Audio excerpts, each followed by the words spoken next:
Street food হিসেবে প্রায় সবারই পছন্দের খাবার ফুচকা।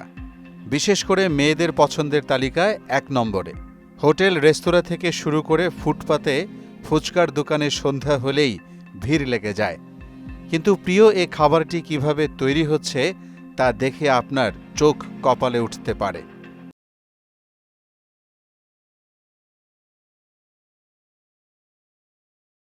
এটি কুমিল্লার দাউদকান্দির ফুচকা তৈরির কারখানার চিত্র, যেখানে দেখা যাচ্ছে চারদিকে খোলা নোংরা পরিবেশে পোড়া মোবিলে ভাজা হচ্ছে ফুচকা, আর খালি গায়ে থাকা কারিগরদের শরীর থেকে ঝরছে ঘাম।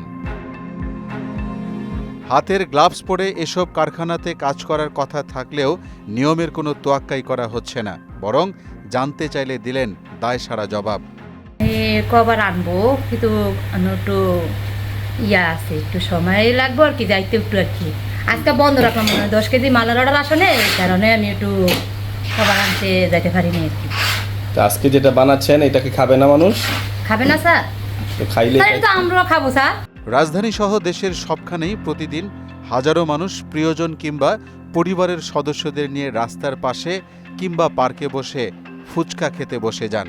আবার বিনোদনের জন্য বেড়াতে গেলে সেখানেও পাওয়া যায় ফুচকা কিংবা চটপটির দোকান।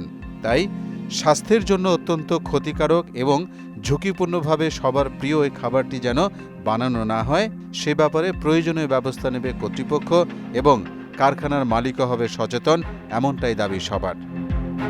মোহাম্মদ অলিউল্লাহ, মোহনা ডিজিটাল।